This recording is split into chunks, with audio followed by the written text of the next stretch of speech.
Hello and welcome. Yeah, this week we're headed to Tennessee. I just want to go over the supplies that I will be using this week. I'll be using the blender, my Tombow Clear Blender N00, that blue 515, gray N60, and this beautiful orange N33. I'll be using both my light and my dark O1 microns. And then for shading, I'll be using 1052, 1040, 118 in those Prismacolors. And of course, I have my kneaded eraser just in case. And here is the string that Helen will be walking you through this week in order for us to start that Tennessee quilt. So go ahead, get all strung up, and I'll meet you back here for tangling and color. Today's tile is Tennessee, and as you'll see, my desk is a bit busier than usual. You need to have something that has a diameter of 4 inches, about 4 inches, yeah, 4 inches. So that I have this small helix protractor. I also have a coaster, which I use all the time, which is exactly 4 inches. But it could also be the bottom of your Quaker Oats 19-ounce size. Just needs something 4 inches. And if you don't have something like that, you can also eyeball it and do it by hand. You don't need to have these tools with you. So Tennessee. We start off with our 3/16 border.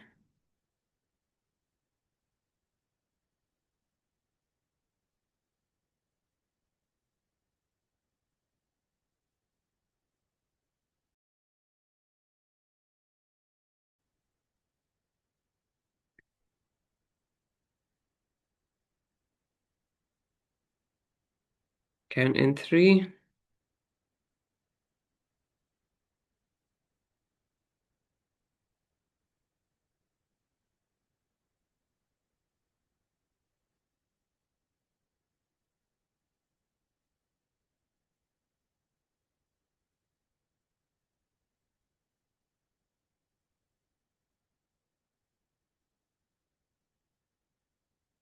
So you have a border on all four sides. At some point, we'll have to work out how to join our quilt pieces, but for the moment, we're making a consistent border, which should help later.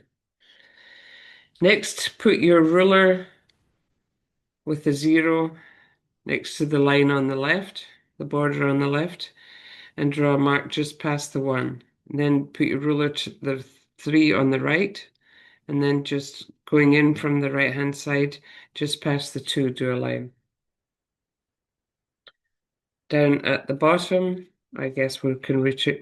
Actually, before we do that, let's also draw the 1/2 inch in between those two lines, those two hashes.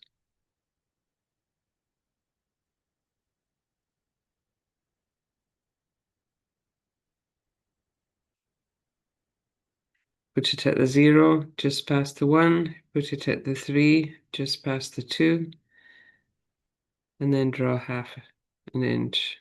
Center it and draw 1/2 inch. Center and 1/2 inch. One more time, two more times actually. Just past the one, past the two coming in that direction, and then 1/2 inch mark.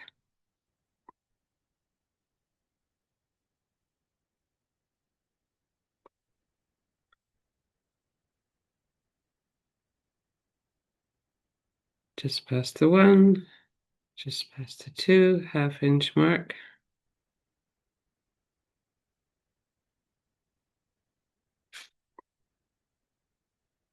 Okay, now turn your tile diagonally, or you don't have to. Think it's easier to draw these lines.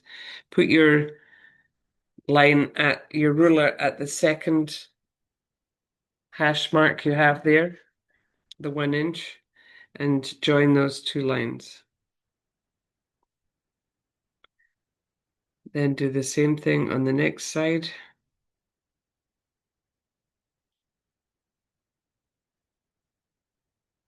all four sides you're, as it were, cutting off the corner.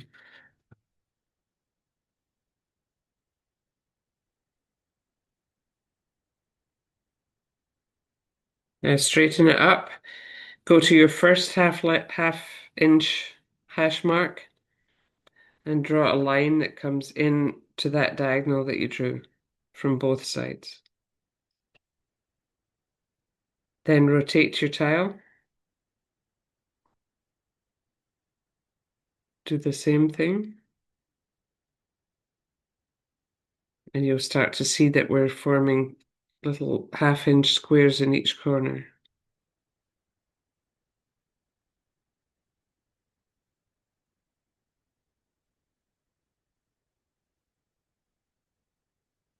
Okay, simple so far.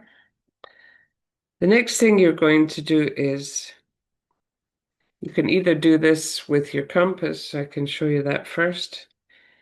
You put your ruler there, the point of your compass on the corner, and then this is not the best compass. Then you extend it to the two-inch mark out there, and you're drawing a circle to the 2-inch mark there.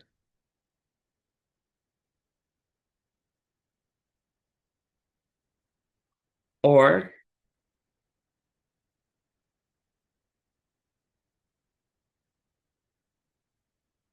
you put the protractor there, protractor, and move it around. Again, you do it till the compass, the protractor meets the 2-inch point. So you go up to the 2-inch mark.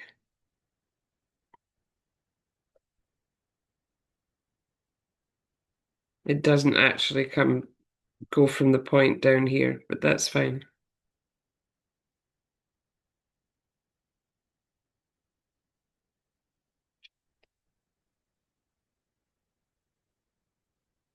Now we go to the halfway, the 1.5-inch mark, which you can see vaguely, and draw a line across here, just within those two arcs. And again, you put your ruler in the middle mark that's between one edge and the other, but just draw the line between the two in the middle here.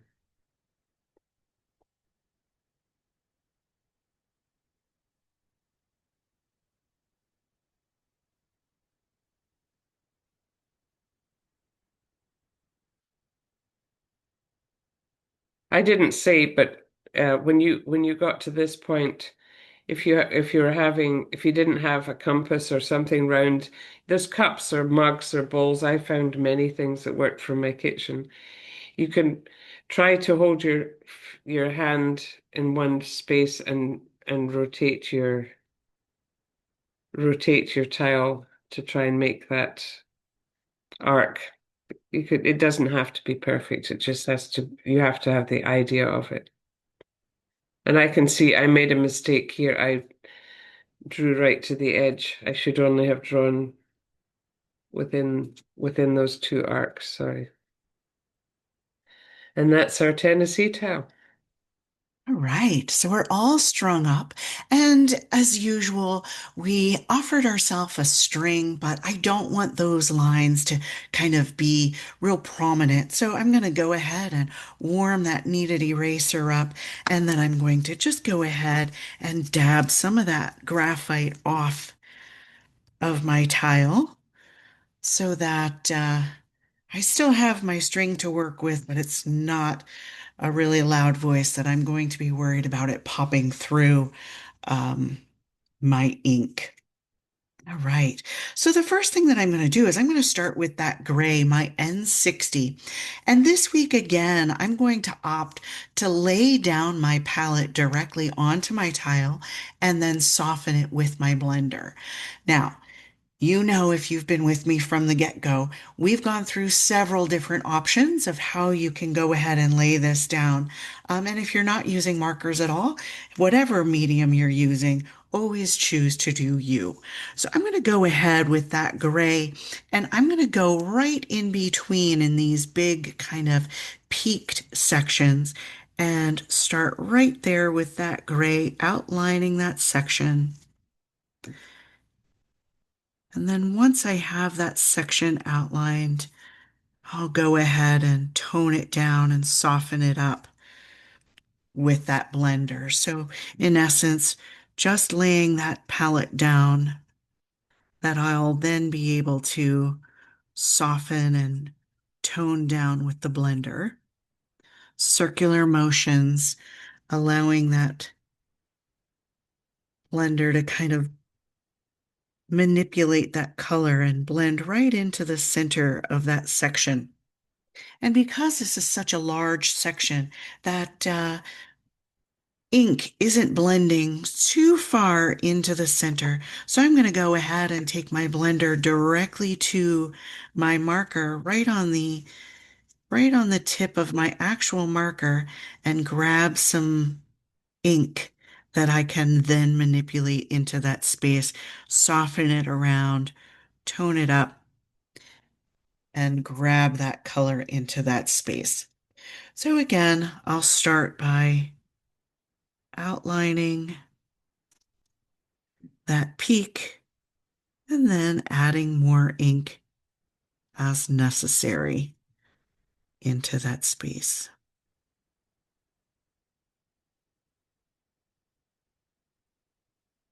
Using that circular motion allows it to pull and blend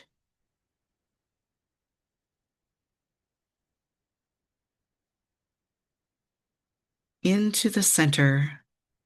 And again, as you need more, you can just go ahead and grab that right from your original marker. Circular motion once again to fill that space. All right. So as we continue this process, what can I share about Tennessee? Well, first, its nickname is the Volunteer State.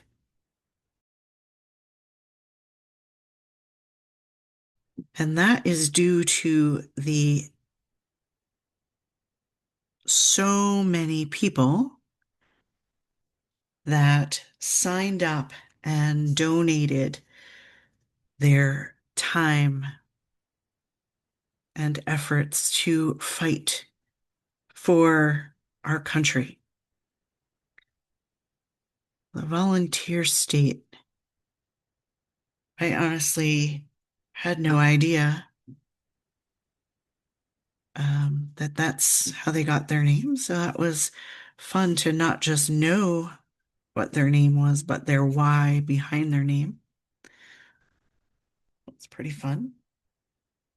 And of course, we know that Nashville is its state capital, and we all know what happens in Nashville, right? So it's the birthplace of country music.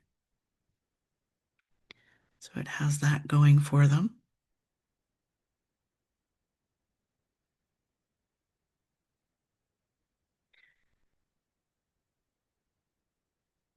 Tennessee doesn't have any state colors per se, but they do have a great depth and appreciation for their football teams, both college and professional. So that's actually the direction that I went with for this style, being inspired by their football colors. All right. So where does the gray come into play here? Well, that comes into play by the Great Smoky Mountains. All right, so I'm going to go to this orange and I'm going to call it our Tennessee orange. It's the closest I could find to our Pantene 151, which is the official colors of the University of Tennessee. So I'm going to put that in between these two peaks. So this kind of trumpet shape in between those two peaks is where I'm going to head with that orange color. So again, just laying that orange into that space, following my string, trying to keep that bleed from happening too prominently so that we can identify as a separate piece of fabric, making sure that my gray is cleaned off before blending into that orange.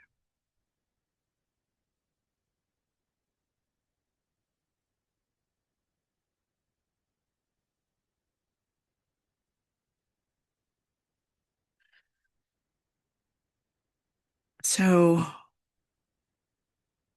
we also have the most visited home in the country found in Tennessee. Anybody guessing what that is? It's Graceland, Elvis Presley's home, and it is the number one visited home in the entire country. So we have that happening in Tennessee. An interesting fact about Tennessee is there are 9,200 officially discovered and documented caves in Tennessee. Who knew? So, with the basically cave capital state, we can also find the state amphibian for Tennessee being the cave salamander. Only makes sense, right? Because if you have 9,200 caves, imagine how many cave salamanders you have. That is the Tennessee state amphibian.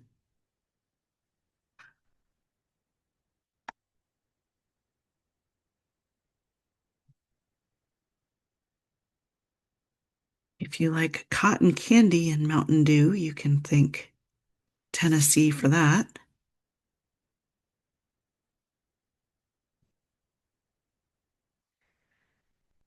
That's the original place for both of those treats.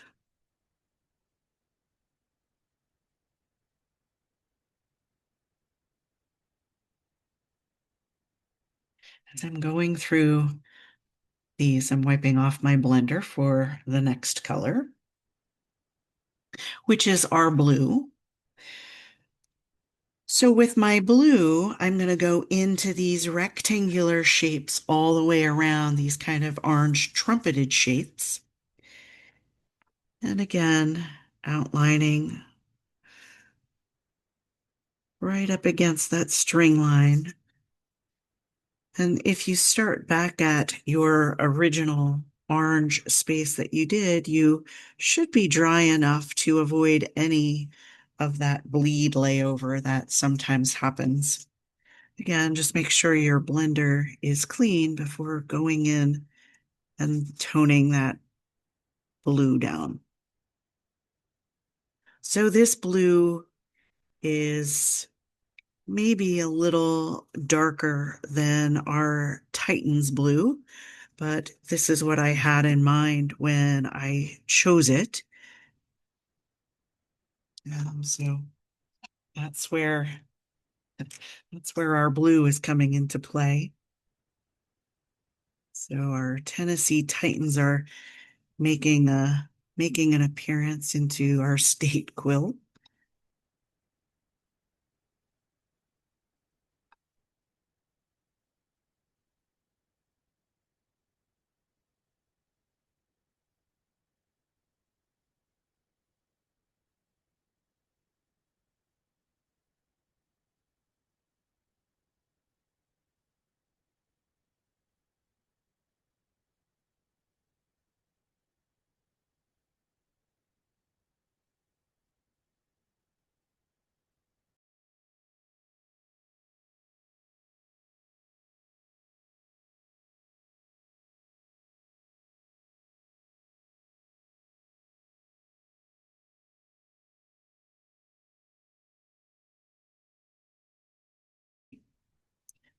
Tennessee has the one and only freshwater pearl cultivation in America.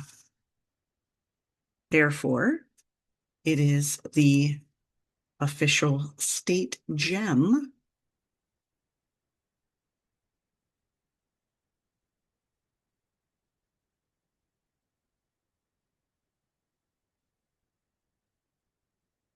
And if you live in Tennessee, or maybe even if you visited Tennessee, you may have had a goo-goo cluster. If you've not been to Tennessee and you don't know what a goo-goo cluster is, it is the first candy bar that was ever a combination of things. So it's the first combo candy bar ever invented or ever introduced, and it's called the Goo Goo Cluster. Only now, I was going to say only found in Tennessee. Now, I don't know if you can find it outside of Tennessee, but apparently it's still a thing, and I've never heard of it. So traveled a lot of places, although I guess I don't really necessarily look for a goo goo cluster if I didn't know what a goo goo cluster was, right? So I may have seen it and not even noticed. So I truly don't even know if it's only inside of the state. And those four corner boxes, I'm going to go ahead and make those blue as well. So just outlining each line of that block in the corners.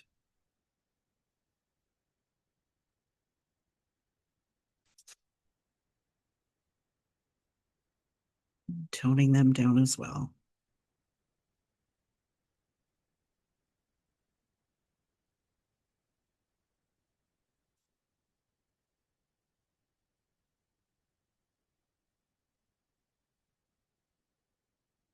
There's a lot of food inventions or drink inventions happening in Tennessee that I'm sharing with you. And another notable um, invention or discovery was the moon pie. So that beautiful, yummy, tasty treat, moon pie, was invented in Chattanooga in 1917. Now, I know we can definitely get moon pies outside of Tennessee because I've definitely had my fair share of moon pies in my lifetime.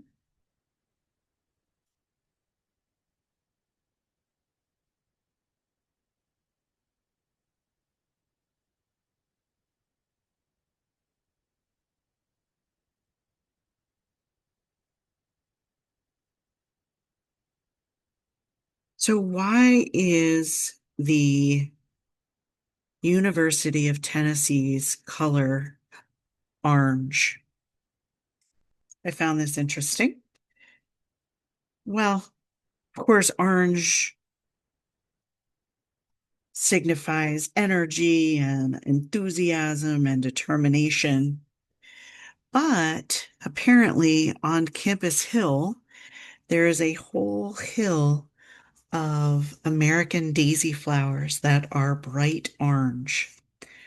So their uniforms reflect the hill on campus covered in the American daisy.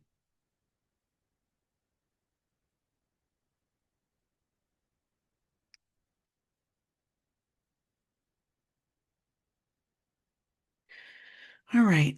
So I'm going to go back to these triangles that are now still uncolored and exposed. And I'm going to go back to that orange, that 933, and I'm going to go ahead and add orange into those spaces.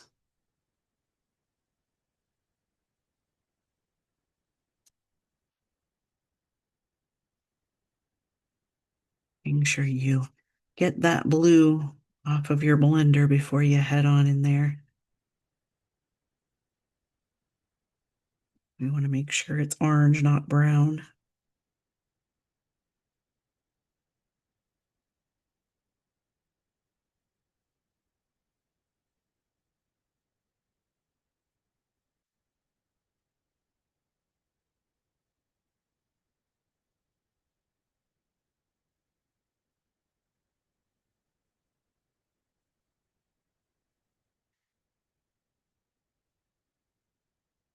So I have to say, in all of my research through this state journey, Tennessee has the most beautiful state wildflower.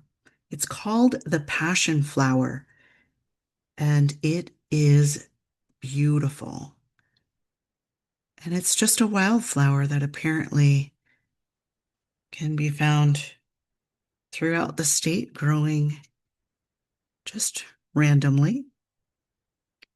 So if you don't know what the passion flower is, go ahead and check that out.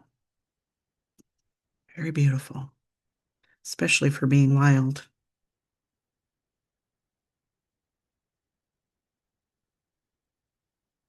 It also has a very beautiful state tree. Um, its state tree is the tulip poplar, and that too is beautiful.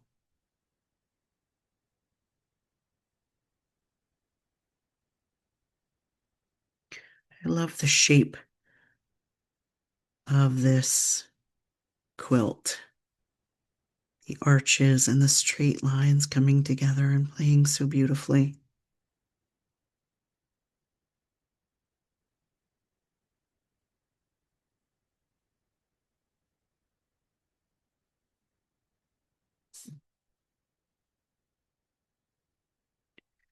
So I've given you some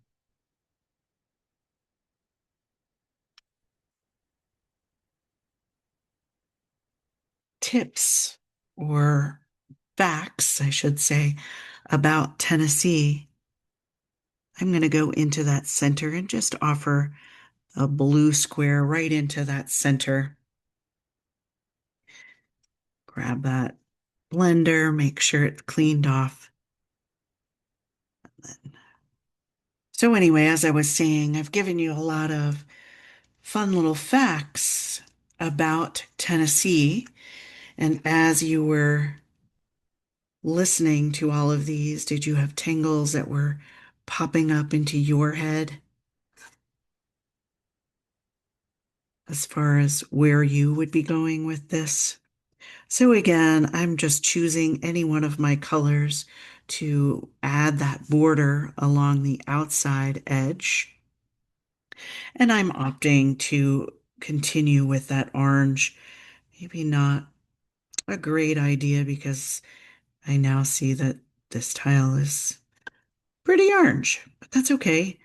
Um, it'll all tone down once we offer that stitching and bring it all together. So I'm okay with it. It'll all work out however you see your borders coming together. And I don't tone my borders down. I keep those direct ink from my marker just to add. It's the same color as the interior. It just offers a different brightness and depth to that vision.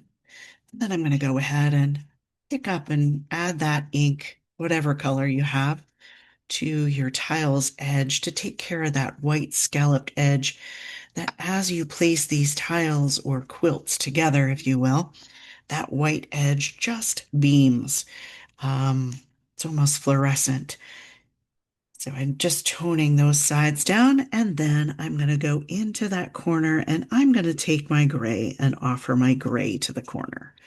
Again, whatever colors you see happening on your border, it's exactly what you should be doing.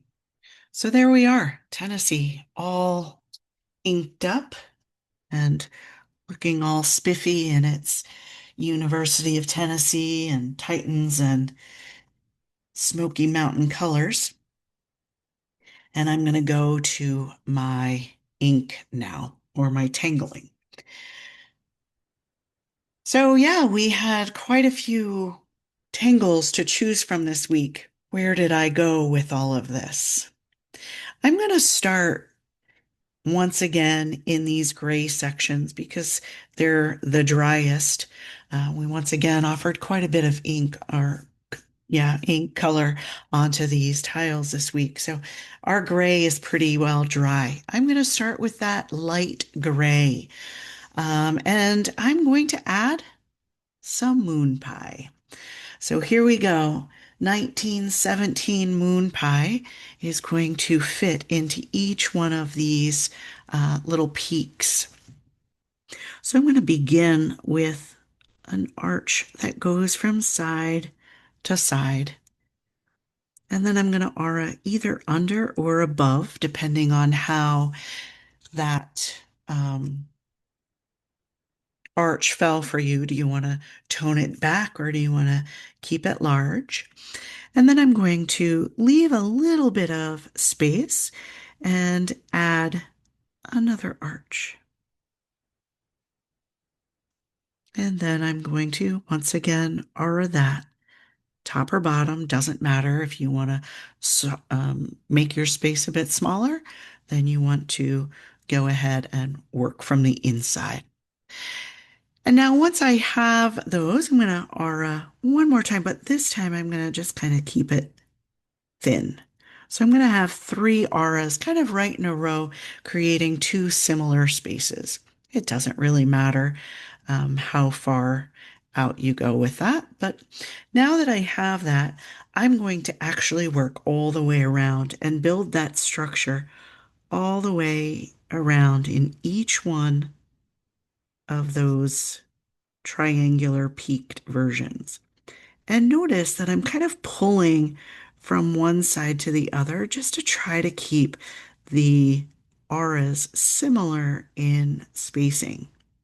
Now you can opt to have all of these kind of connect with a smooth flow that just kind of has a slight arch from side to side. But notice I'm arching dramatically from side to side so that they're all individual sections, but yet tie together in spacing. Meaning, if this was just a shallow arch, you would see a circle that flows behind here instead of individual scalloped loops. Does that make sense? So you can soften those arches to create a circle behind, or you can have each one of those sections be an individual. And that's what I'm opting to do. It's totally personal preference. There is no right or wrong. All right. So now that I have that guideline created for me, I'm going to start in the center here, and I'm going to start right up the center and add a ray line that stops at that very first line. And I'm going to put in as many or as few as I see happening into this space.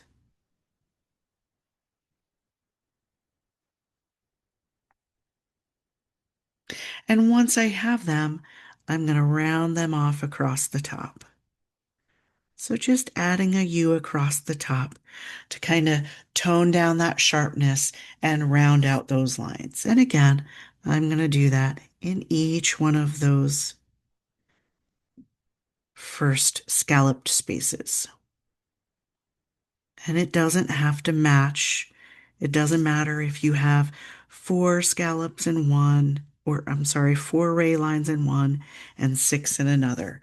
You're just adding these lines, dividing this space, and as always, it all comes together.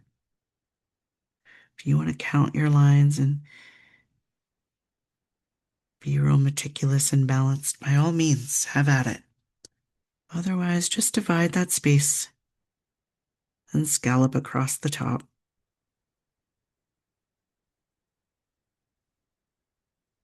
Adding that roundness and depth right underneath that line. All right, so now that we have this fan, we're going to skip that next line and we're going to go into this larger space. And in that larger space, I'm going to go ahead and divide it into sections. And again, it doesn't matter how many sections you divide it into. And I'm going to do that all the way around, dividing those sections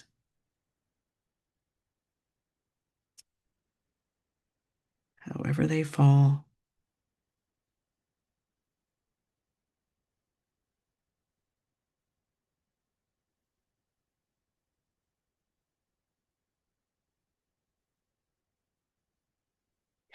And once I have those division or those divided sections within that channel, I'm going to start in the center just because I know then that one of these will be completely inked in. And I'm going to go ahead and ink every other box. And I'm going to ink in, you can choose to add a little highlight in there, or you can do a solid inking. So as I ink in that center, I now know that I'm going to have, in my case, two marker colored boxes and two micron colored boxes on either side of that center. Again, it does not matter how these have fallen for you or where you start. You just want to make sure that every other box is inked in.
Yay.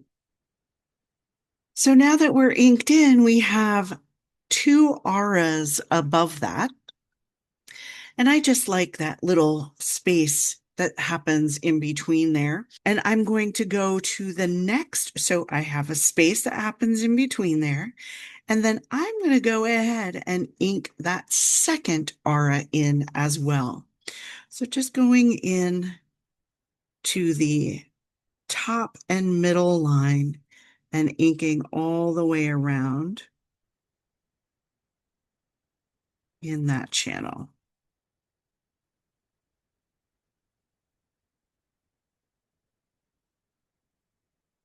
I think it just gives it a balance of ink and what would typically be white on our normal standard black and white design, right? So we'd have black, white, black, white.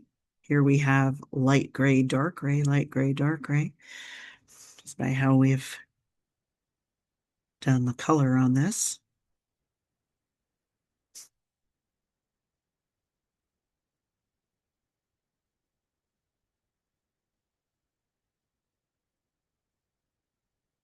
And then we have one more step, actually two, I'm sorry, I lie, to completing this moon pie.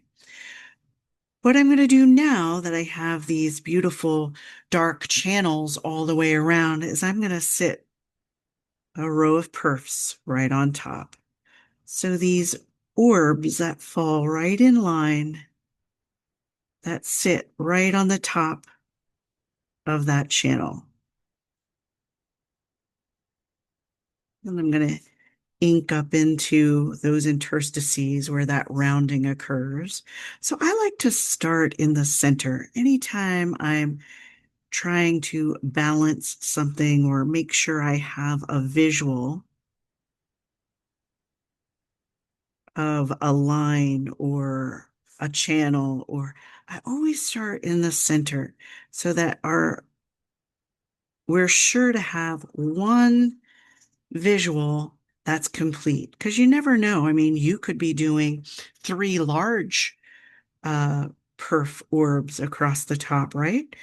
In which case, you'll, even if your sides get cut off, you're always going to have that one beautiful orb right in the center. It's just a personal thing. By all means, always do you. You want to start and work left to right? That works too. You want to work right to left? That works too. I'm just sharing in case somebody says, why does she always start in the center? That's just my reasoning why. Okay, so there we have our moon pie. Love it. All right. So we know, based on the facts that I've given you, that Tennessee is the only state in the entire country that has its own freshwater pearl cultivation. So I am going to do pearl swing into each one of these kind of orange trumpeted spaces. So how do we do that? Well, two choices. We have this flare. So we could take our beginning steps and flare out to kind of mimic this trumpet, or we could just come down the center and work our accessories to either side. And that's what I'm going to opt to do. So if you want to see what your choices or options are, just pause and watch what I do for a moment, so that you can decide how you want to lay your pearl swing down. So I'm going to start at the top, and I'm just going to create this humpy line all the way down. And I'm not starting in the center. I'm kind of shifting off from the center and billowing out from the center. Okay, so right here would be my center, but see, I shifted that line just a bit to the left of that center and started my wiggles outward or down from that. And again, I'm not going to start in the center. I'm going to start a little bit to the right. And I'm going to mirror that wavy line. Okay. So now I have this mirrored wavy line that creates these bulges and these necks, if you will. Inside of these necks and the concave of the belly, I'm going to add three orbs. And I'm going to do that all the way down. So each neck and each concave is going to get an orb. And now that I have these orbs, we're not going to be able to do too much up here, but I'll do it just, we're going to tether underneath the orb, bulge out and tether. Tether underneath the orb, bulge out and tether. So you're not really going to see what's happening until about the third little bulge, unless of course you did it smaller than me, then yay you. You're going underneath the orb, bulging, tethering, underneath the orb, bulging, tethering. And you're doing that in as much space as you have on either side. Now, in this case, you do want to try to keep your um, tethered auras similar from one side to the other.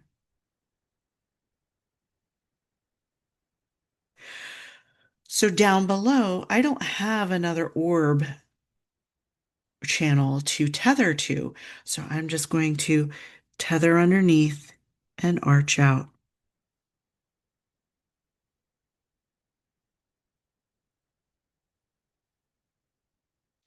just filling that space.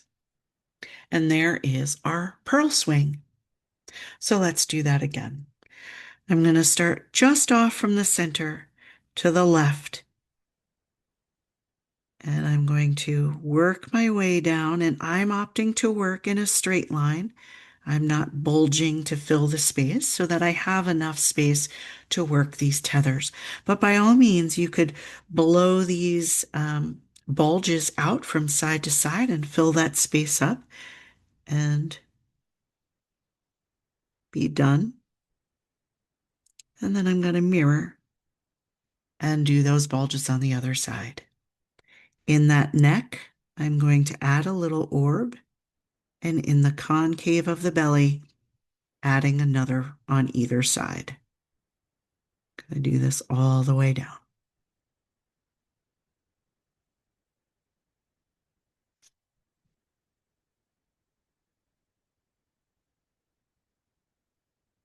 Then tethering underneath and bulging in the center.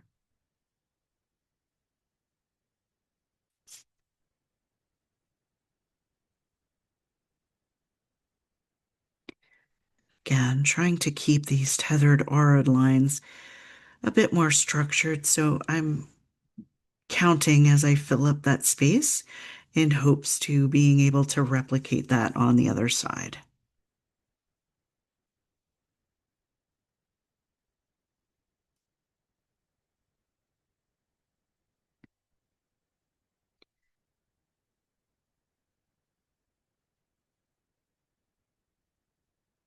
So you're going to work that Zentangle magic right now. You know what your next steps are. Drop those shoulders down away from your ears.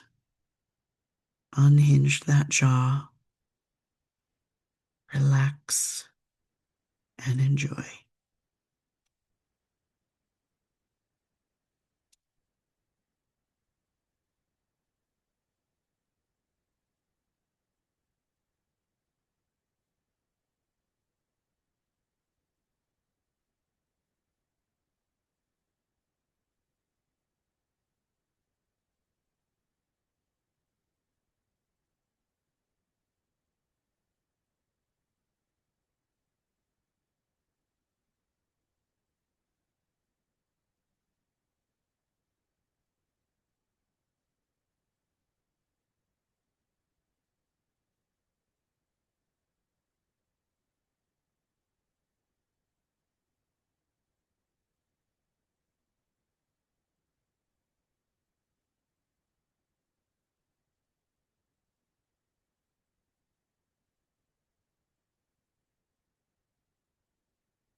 So there we have our pearl swing,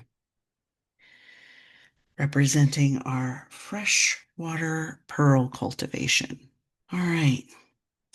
So we have this blue channel, and we cannot possibly allow Nashville to go unseen in our Tennessee quilt.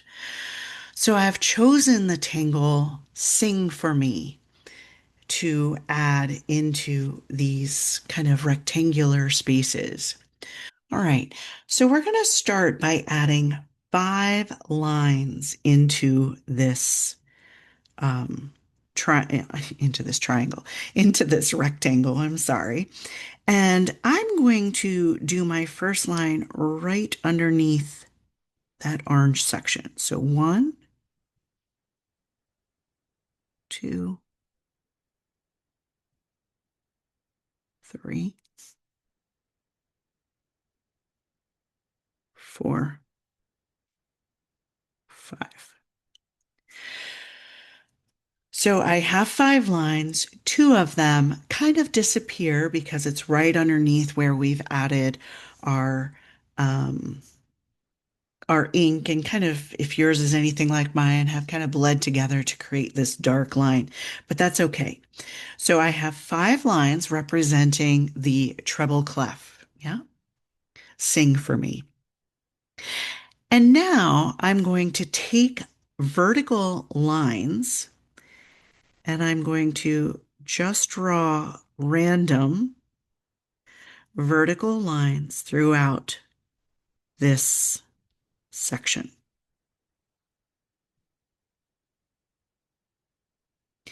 And now that I have those vertical lines, aside of those lines anywhere, I'm going to add a dot. And there we have sing for me. So I'm going to go ahead and 5 more lines again. So I'm going to start right where that orange and blue divide.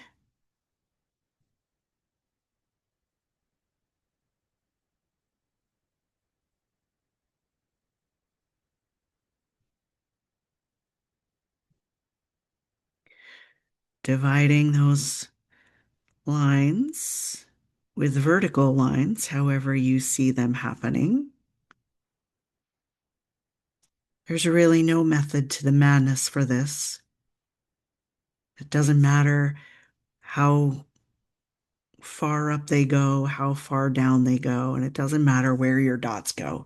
You're just adding dots into that space.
So there we have our Nashville represented with Sing for Me.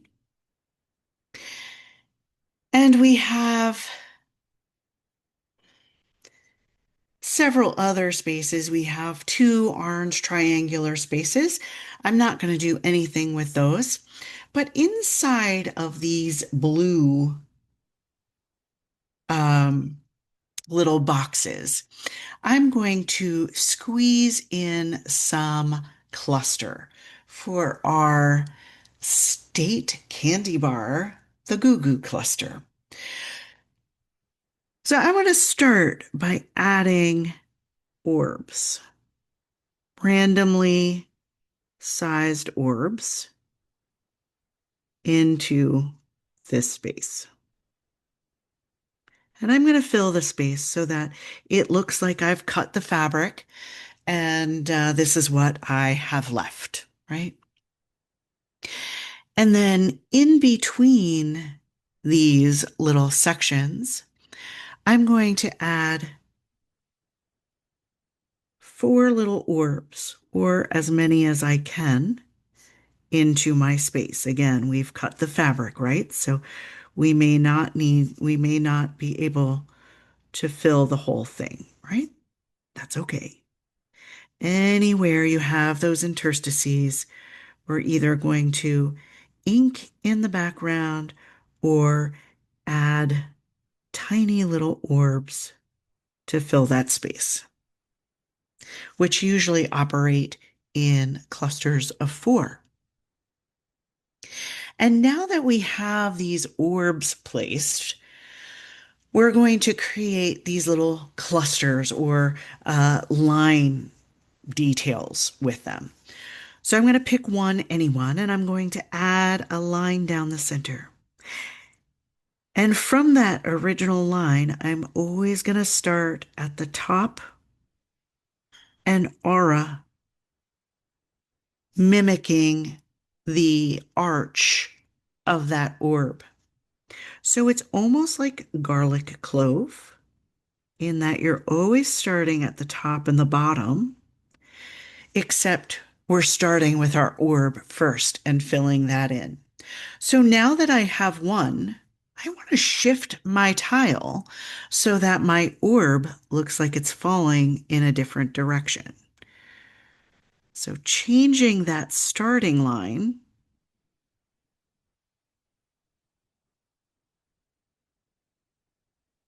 changes the direction of our orb. See how that happens? So always shifting your tile ever so slightly to change the direction of how those clusters are filling that space.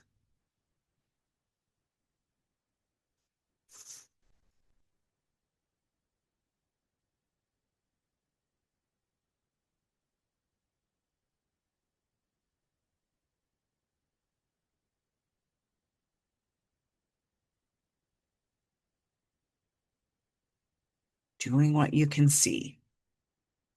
So I'm going to fill those clusters in to each one of these center or, excuse me, corner boxes. And you can cut that material however you see it. You can try to make all of them similar, or you can try to make all of them distinctly different.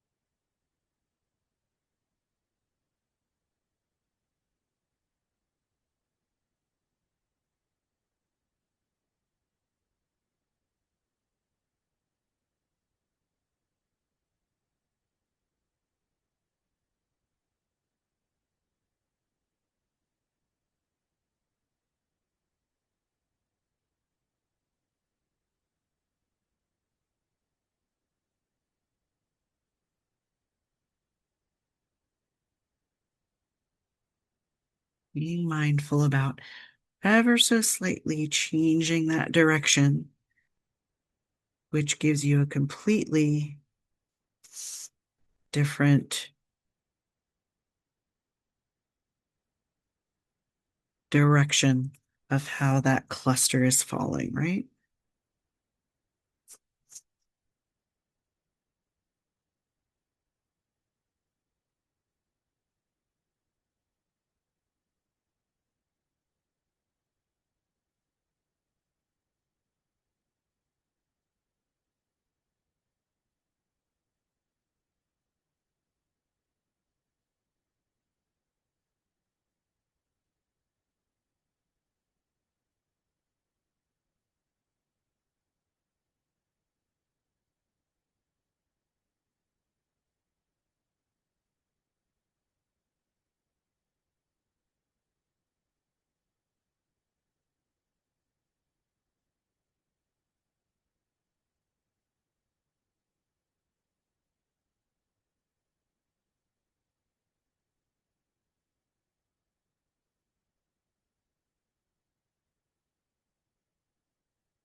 So there we are, all tangled up for Tennessee.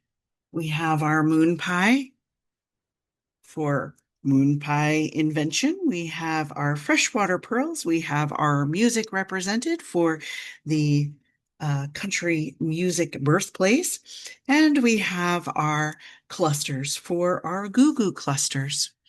So that only takes us to one other place, and that's our stitching. So we're going to take all of these pieces and stitch them together, slow, deliberate, intentional, up, down pen strokes that represent that thread going in and out of all of those layers of material. All hand stitched, no machine.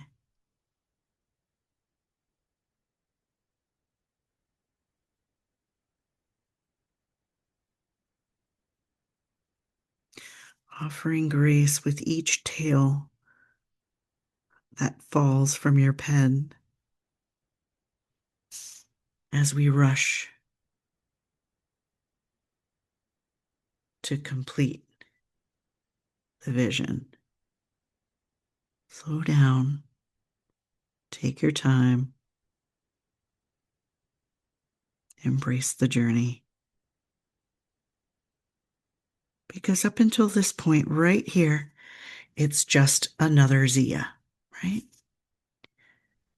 This right here, after we've created our own custom fabrics,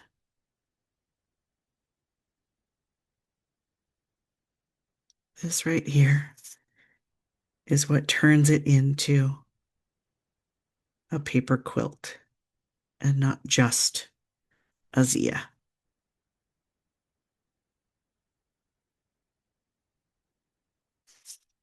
All of the facts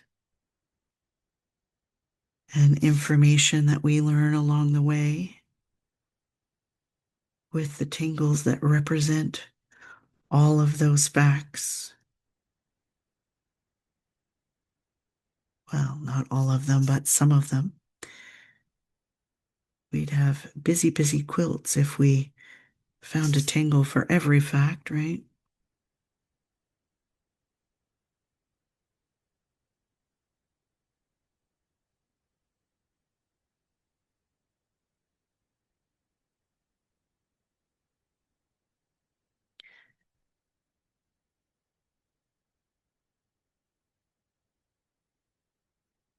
Offering yourself a breath as you find that mindfulness in repetition.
We breathing.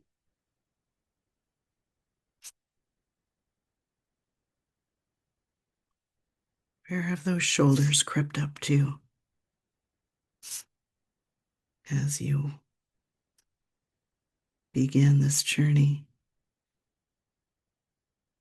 Getting lost in those stitches.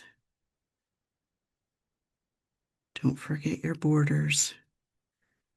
Stitching those.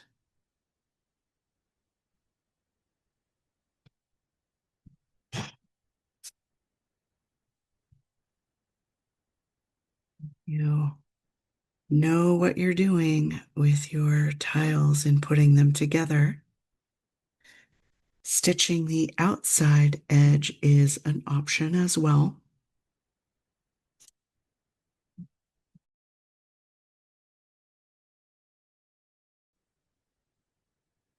But I know that when I stitch mine together, I want to stitch them with real thread and needle. So I'm not stitching my outside edges, and I'll bring that all together with thread.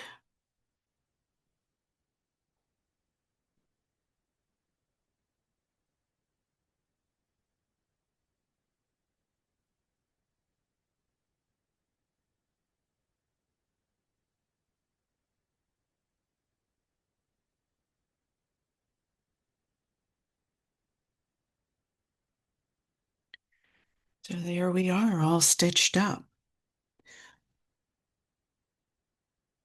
We can stop here, but I always believe that adding that depth and dimension right around that stitching really makes the whole thing come together and pop.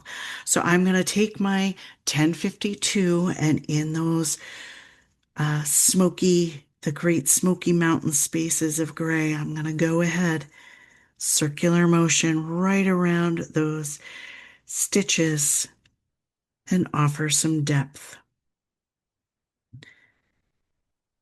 And this is that point where you don't always see what's happening up close and personal, but if you question it, change your perspective, pull that tile away and see where you've been versus where you've not been. And there's definitely a difference in the outcome of adding the depth or the shadow to those stitches. Quilts have those poofs in the center of where those stitches lie, right? So by adding this shadow and dimension around the outside edge, so we're not tangling or shading individual tangles, but rather individual quilt pieces, that offers us that poof to the center of that applique or that patch. All right, so I'm going to go to that 118. Do the same thing to each of those orange spaces.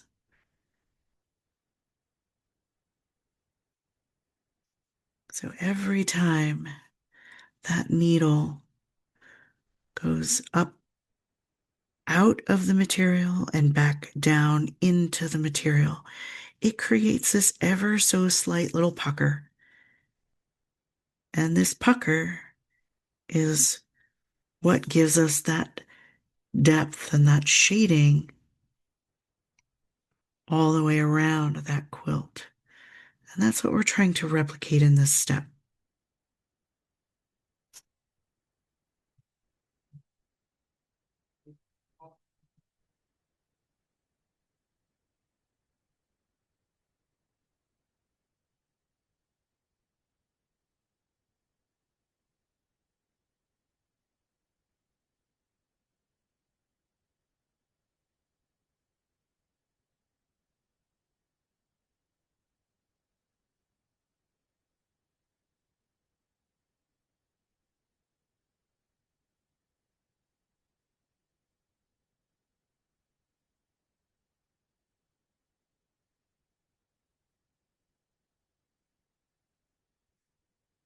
So pretty.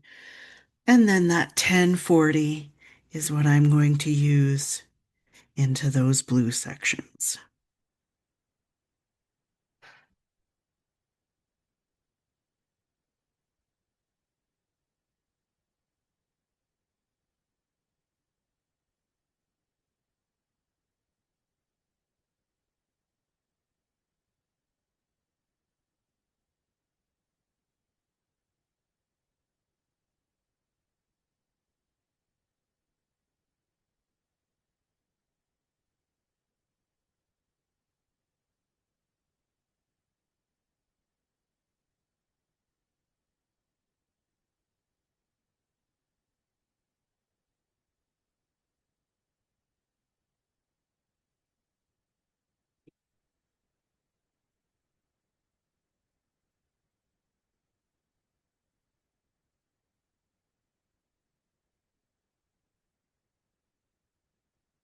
So there we are, Tennessee. Thank you ever so much for joining me on this journey. I hope that you are enjoying our second take on this. And again, thank you so much to Helen for everything that you've done to keep this project rolling. I appreciate you. Until next time.